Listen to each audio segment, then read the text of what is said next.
Morning to you all and welcome to Everyday Life. It's still pretty much at the beginning of the year, a time when many people reflect upon the previous year and their lives. They, put things aside to really think critically about what lies in store for them.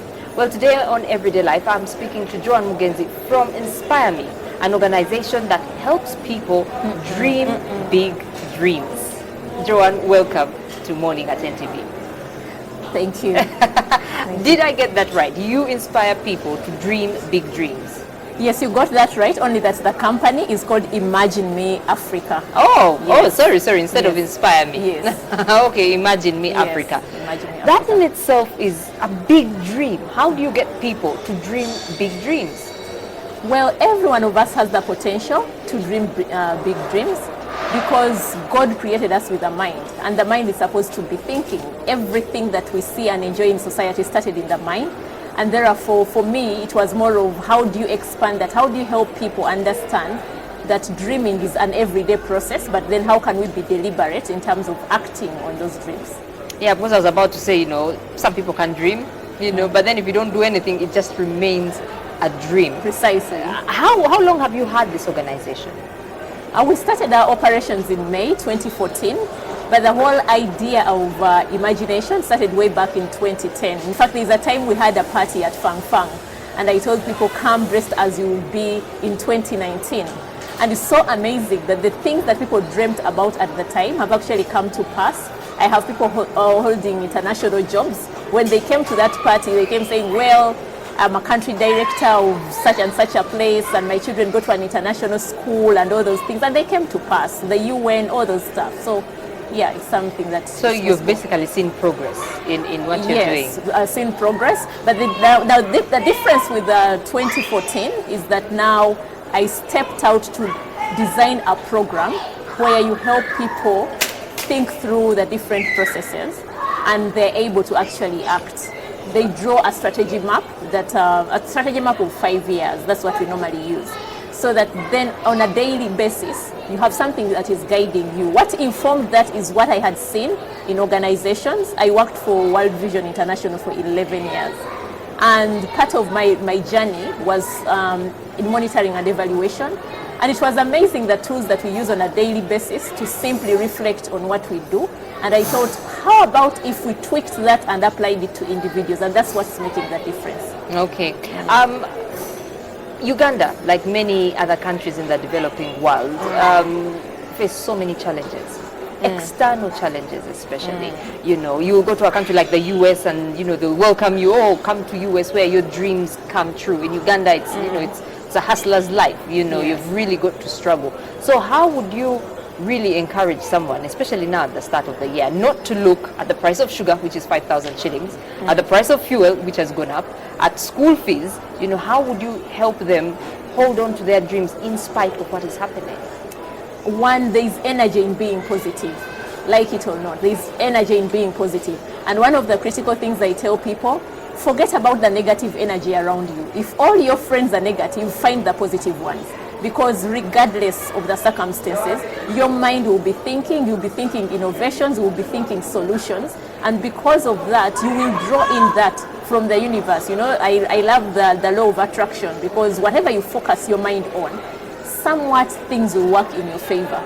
Yes. Okay. We are here actually because you are holding a Come and Dine, Dine and Dream event where people come together to essentially dine and to dream big, hopefully. Yes. Do you hold them accountable afterwards? Oh yes, the way the process works, if you look at our logo, our slogan is holding each other's hands all the way.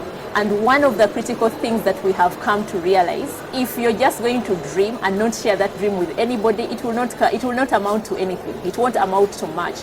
Because we live in an environment where we are so secretive, you feel, yes, you may steal my dream. What about stealing? Let them steal the dream like we had. Because the whole idea is you can learn from their mistakes. So I think that's a plus.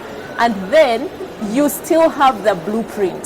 Somebody can decide to snatch your idea, they do not have the blueprint. And this is where I speak to aspects of purpose. if you started with something that is speaking to your life purpose and you have a drive that is taking you, the next person can come and pick it, no problem. They don't have the blueprint. They are just trying to do a replica, and the replica cannot be as it cannot be as the original copy, if you wish. The start of the year, most of us are excited about, we have great expectations for the year. By the time it's March, we are still pretty much excited. May, June, we're probably upset with ourselves because we haven't achieved what we set out to do. And by September, October, we've probably even forgotten about what we set ourselves to do in January. How can we keep from falling into the same cycle over and over and over again? One of the things that I should tell people is we need to learn to invest in ourselves. I think one thing that we forget, that when we dream and put things on paper, congratulations, you've done the first step, okay? But moving forward with that idea, you would require to do some bit of investment. We are here because I invested in myself and traveled to Arizona. I paid money, I used savings worth of 2 years. And when I went to Arizona, I had this idea that I had been thinking about, and in that session we were over 300 people, maybe close to 400. One of the things that Jack Canfield, my coach, talked about was, what is that idea that you have been putting off? And to me it was so clear. I had been talking about dine and dream with friends, but the key fear we had was, we are a startup. Who will actually listen to you when you're a startup and you're saying you have this dine and dream event? So I left that place energized. Interestingly, I was in Kigali at the time, where I was on an assignment for 4 months. So that meant when I left Arizona, I did not come to Kampala. I went back to Kigali. But now I had this burning desire to ensure that dine and dream actually happens, because when we're in a mastermind group, everybody was wowed by the idea. And so I called up a few people and I asked them, can you form a committee and we pull this thing off? Fortunately, all of them said yes, and only one dropped off along the way. So they made things happen in 2016. And at that point, I knew this has come to take off. So we locked in. We actually locked in the first Friday of every year. Like right now as we speak, I know that the next Dine and Dream will be on January 5th. We'll figure out the other logistics, but at least the day is fixed. So that people come, you're in a room full of positive energy. Everybody is thinking, you're thinking about possibilities, but we also do exercises that help people think through, what can I do differently?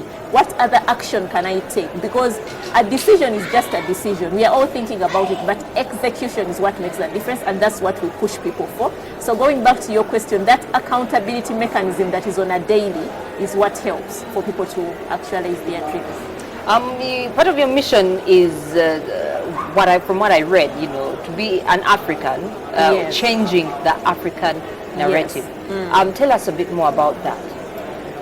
I believe that some of the problems that we have is because we've not created the environment for us to discuss, for us to think through the different things that we want to do and achieve as a country. When I worked with World Vision International, I had the privilege of traversing the continent. From South Africa, that would look like the Europe of Africa, to places like Chad, to places like Niger. But the key thing that you would listen to is seeing people who are in dire need. And then the other thing that was quite disturbing is realizing that we have professionals who are kind of locked up. And so everybody is just comfortable to say, let me have my paycheck, and that's where they are kind of locked up. So the whole idea is to say, well, we can start something and kind of home grow it, and then see how best we can export it. I was telling a friend recently that somebody wrote to me from Jamaica and said, I want to understand this idea even some more. So you see that people elsewhere are actually beginning to pick interest, and that's I'm beginning to think through that process and ask myself, okay, fine. If I was thinking Africa and somebody outside of Africa is beginning to pick interest, how do we then push it forward? Okay. Technology is also something that is quite important to you. Yes. There is a generation of people who find technology a challenge, people maybe in their 60s and 50s. What would you say to them? How can they use technology to better themselves? They would have to partner with the young people. They will have to partner with the millennials. We cannot run away from technology. One thing that you might want to know about me. When I had that job with World Vision, I was completely cut off. I was living my life off a suitcase, jumping from one country to another, which was exciting because at one time, one of my key motivations in life was traveling. But well, it got to a point and it was no longer a motivation. But when I made the decision that I wanted to exit, reality hit me. I realized I did not have networks at home. And so what did I do? I said, let me change my social media footprint, specifically Facebook. Because I had realized that there's a whole society out there. I said, if I have a different footprint, maybe, just maybe, I will attract the right people. And guess what? That has happened. Right now, when I'm thinking strategic discussions about my business, a number of, maybe let's say 80% of those that I discuss with are people that I met on social media, on Facebook. You know, your Facebook, then people pick interest. And out of that, one of the things that we even did was to design a power breakfast, because I thought, there's so many people coming into my inbox, I cannot live life trying to respond to every question. Maybe let's create a platform where we can always meet. So when I started that, it was more eyeing the Facebook community. But then eventually it has evolved. Right now, when I think about the numbers that we've been talking about, quite a number of those faces, I met them on Facebook, and we did our promotion majorly on Facebook. Yes. Okay. Very quickly, as we conclude, give us a few tips on how to actually bring our dreams to reality. You know, what can someone do? Yes, you've written it down, like you say. Practically, what can someone do in these first few weeks of the new year? Yeah, what can they do? I think one, I need to congratulate anybody that has something that they have written down. That's the starting point. You get it from your mind onto paper. Yes. But then you need to have a real strategy map. Organizations don't just grow. They have a clear direction that is specific, and they are telling you 5 years. So you need to have a plan. Once you have that plan, you also need to think, what are the habits that I must drop? Because sometimes you hold on to things that are not going to be facilitating. The networking. Where are you finding the right people?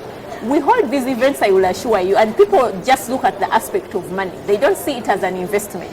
Now, if I'm thinking about investment, recently one of the people that attended and facilitated this session is somebody I met on Facebook, and they attended some of our sessions, and then they said, you know what, you have an executive dinner, I'm sending you 10 people. I want all these people from my company to learn about what is happening. So you can imagine that level of investment. But then the other thing we also need to do is to mastermind. We need to have mastermind groups where what you're looking at is getting like-minded people. You come together and brainstorm on your ideas. It won't just happen. But that means when you decide that you're forming a mastermind group, don't just get somebody, you know, you're a television producer, and then you have another television producer sitting with you, and maybe another television producer. You're not going to get much out of that. You all have the same lingua. You need somebody who would understand maybe the accounting side of things, another person who will say they understand the trends. So you come together deliberately to say, let's reflect. But the other thing that I strongly believe in is invest in coaching and motivational training. Not just because I do it, you can find any other person to go and do it with, but it makes a huge difference. You don't want to know how much just undertaking Jack Canfield's sessions did to me. It helped me to think that I can go for the sky, I can reach for the sky. You can reach for the... I'm just dying to ask, how do people make time?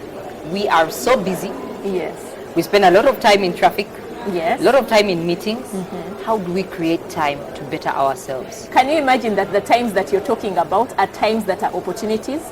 In traffic, how much can you do in traffic? If you're going by a taxi, what book are you reading? If you're driving yourself, what are you listening to? Find an audio that speaks to you. The key thing is to remember that we have 24 hours in a day, and that's the only resource that God generously gave all of us. Nobody has more time than the other. So usually, even when we come through our motivational training programs, I always ask people to divide their day and tell me what do they do with the 8 hours, 8 hours, 8 hours. Because we are told we work for 8 hours, maybe some will push up to 12, 9, 10. But then we also told that maybe we sleep for 8 hours. What happens to that other balance is the question. Whether it is 1 hour, somebody wrote a book and said, I can't remember the author and the title, but the key message that I picked out of that is, if you just spent 1 hour every day on a subject for 5 years, you'll become an expert in that area. Now, can you imagine if I'm spending 1 hour every day in traffic, and I decide that I'm into motivational training, and all I'm doing is listening to audios around motivational training, believe you me, I will be the expert that I've actually become. Joan Mugenzi, thank you very much. And I've been speaking to Joan Mugenzi from Imagine Me Africa. You can definitely find her on Facebook and on Twitter.